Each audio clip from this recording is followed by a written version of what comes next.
दोस्तों आपके लिए लेकर के आ गया है खान सर के पॉकेट जी की बुक का जो है पॉलिटी का क्लास लेकर के आ गए हैं। इससे पीछे के वीडियो तक में जो है पॉलिटी के 3 चैप्टर को हम लोग कंप्लीट कर चुके हैं, पॉलिटी का जो है पॉकेट जी की बुक का। और इसमें जो है चौथा चैप्टर को कंप्लीट करने वाला है। चौथा चैप्टर को इस वीडियो में कंप्लीट आपको जो है समझा देंगे, और आप यदि वीडियो को पूरा देखते हैं तो इससे जुड़े एक भी क्वेश्चन नहीं छूटने वाला है। चौथा चैप्टर का नाम है, यहाँ पे देख सकते हैं, भारतीय संविधान के स्रोत। भारतीय संविधान के स्रोत क्या है ये समझना है। चलिए आपको बताते हैं। यहाँ से शायद देख सकते हैं संविधान के विदेशी स्रोत, यानी कि विदेशी स्रोत का मतलब होता है बाहरी स्रोत, यानी कि विदेशी स्रोत मतलब दूसरे देश का जो स्रोत सब है उसी को कहा जाता है विदेशी स्रोत या तो बाहरी स्रोत कहा जाता है। जैसे बाहरी स्रोत में आ जाता है संविधान के जो विदेशी स्रोत है जो लिया गया है। जैसे पहला है ब्रिटेन। ब्रिटेन से क्या लिया गया है ये समझिए। हमारा देश का जो संविधान है, भारत का संविधान, उसमें ब्रिटेन देश से क्या सब लिया गया है। सबसे पहला चीज़ लिया गया है ब्रिटेन देश से जो है संसदीय शासन प्रणाली। संसदीय शासन प्रणाली जो है ये ब्रिटेन देश से लिया गया है। एकल नागरिकता जो है ये भी ब्रिटेन देश से लिया गया है। और विधि का शासन जो है, विधि का शासन ये भी ब्रिटेन देश से लिया गया है। प्रधानमंत्री का पद ये भी ब्रिटेन देश से ही लिया गया है, हमारे देश के संविधान में जो भी वर्तमान में है। विधि निर्माण प्रक्रिया एवं लोकसभा अध्यक्ष ये भी जो है ब्रिटेन देश से ही लिया गया है। और इसके साथ साथ एकहरी यानी एकीकृत नौकरशाही, मंत्रियों की कैबिनेट प्रणाली, मंत्रिमंडल का सामूहिक रूप से उत्तरदायित्व, ये सभी जो है ब्रिटेन देश से लिया गया है।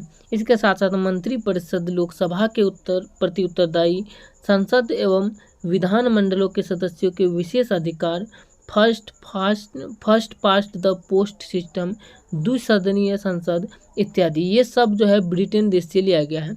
अभी जितना भी आप लोगों को नाम बताए ये सब जो है ब्रिटेन देश से ही लिया गया है। चलिए अगला चीज़ बताते हैं अमेरिका। अमेरिका से क्या क्या लिया गया है। जो अमेरिका जो है विदेशी स्रोत अमेरिका से लिया गया है, यानी अमेरिका दूसरा देश है। तो वहाँ से जो हमारे संविधान में जो जोड़ा गया शब्द है अमेरिका से जो लिया गया है वो उसमें सबसे पहला आ जाता है लिखित संविधान। ये जो है लिखित संविधान अमेरिका से ही लिया गया है। मौलिक अधिकार अमेरिका से लिया गया है।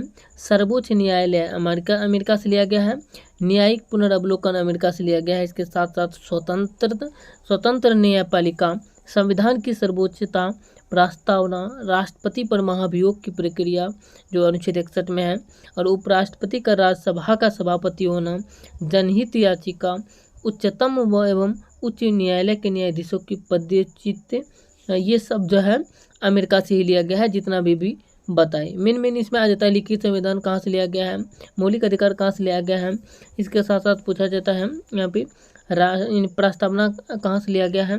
ये जो है अमेरिका से ये सारा चीज़ जो है लिया गया है अमेरिका देश से। अगला आ जाता है जर्मनी। जर्मनी देश से हमारे संविधान में जो है आपात के संबंधी जो है, जैसे अनुच्छेद आपातकाल जो है अनुच्छेद 352 के तहत, 356 के तहत और 360 के तहत 3 आपातकाल जो लगाया जाता है। ये सभी आपातकाल के दौरान जो मूल अधिकार का निलंबन किया जाता है ये जर्मनी देश से ही लिया गया है। जर्मनी के बाद आ जाता है देख सकते हैं ऑस्ट्रेलिया। ऑस्ट्रेलिया के बारे में समझिए। ऑस्ट्रेलिया देश से जो है हमारे संविधान की प्रस्तावना की भाषा हो गया, समवर्ती सूची, व्यापार, वाणिज्य और समागम संबंधी प्रावधान, ये सब जो है ऑस्ट्रेलिया देश से ही लिया गया है हमारे संविधान में जो अभी है। इसके साथ आ जाता है फ्रांस। फ्रांस देश से हमारे संविधान में क्या सब लिया गया है ये समझिए। फ्रांस देश से गणतंत्र व्यवस्था, स्वतंत्रता, समानता और बंधुत्व का सिद्धांत, ये सब जो है फ्रांस देश से ही लिया गया है भारत के संविधान में जो है। इसके बाद आ जाता है आयरलैंड। आयरलैंड जो है राज्य के नीति निर्देशक तत्व, राष्ट्रपति के निर्वाचन की रीति, राष्ट्रपति द्वारा राज्यसभा में 12 सदस्यों का मनोनयन, राष्ट्रपति के निर्वाचन के लिए निर्वाचक मंडल को व्यवस्था, ये सभी जो है आयरलैंड के संविधान से ही लिया गया है। इसके बाद आ जाता है कनाडा। कनाडा देश जो है, कनाडा देश से जो है संघीय प्रणाली लिया गया है, और अवशिष्ट शक्तियाँ केंद्र के पास होना, ये सब जो है कनाडा देश से लिया गया है। गवर्नर का पद, केंद्र एवं राज्यों के बीच शक्तियों का वितरण, उच्चतम न्यायालय परामर्शदायी क्षेत्राधिकार, ये सब जो है कनाडा देश से ही लिया गया है हमारे संविधान में भी वर्तमान में। अब समझिए कनाडा देश के बाद आ जाता है, यहाँ पर देख सकते हैं कनाडा देश के बाद आ जाता है दक्षिण अफ्रीका। दक्षिण अफ्रीका से जो है संविधान संशोधन प्रक्रिया जो अनुच्छेद 368 के तहत आता है, ये संविधान संशोधन प्रक्रिया ये दक्षिण अफ्रीका से ही लिया गया है, दक्षिण अफ्रीका के संविधान से लिया गया है। इसके बाद आ जाता है रूस। रूस से जो है मूल कर्तव्य जो है, लोगों का मूल कर्तव्य जो है भारत का लोगों का, वो जो है रूस देश से लिया गया है, जो कि 42वें संविधान संशोधन के द्वारा 1976 में जोड़ा गया था हमारा संविधान में।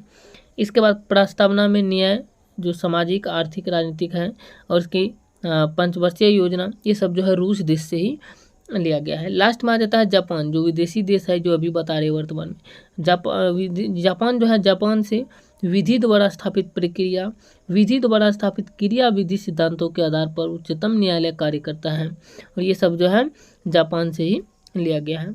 भारतीय संविधान में सर्वाधिक प्रावधान जो है 1935 के अधिनियम से शामिल किया गया है। इस कारण भारतीय संविधान के पूर्वगामी के रूप में माना जाता है। दोस्तों इस वीडियो में जो है हम लोग कंप्लीट कर लिए भारत के जो है पॉलिटी का, जो पॉकेट जी की बुक का पॉलिटी का चौथा चैप्टर था भारतीय संविधान के स्रोत, इस चैप्टर को जो हम लोग कंप्लीट कर लिए। चलिए मिलते हैं इससे अगला वीडियो में जो है इसका अगला चैप्टर लेकर के, जिसका चैप्टर का नाम है यहाँ पे भारतीय संविधान की प्रस्तावना या उद्देशिका क्या है, इसके बारे में अगला वीडियो में लेकर के आते हैं और पूरा डिटेल से समझाएंगे। चलिए मिलते हैं नेक्स्ट वीडियो में। इसको वीडियो को लाइक भी जरूर कर दीजिएगा अगर अच्छा लगे तो, और शेयर भी कर दीजिएगा अपने दोस्तों के पास। जय हिंद।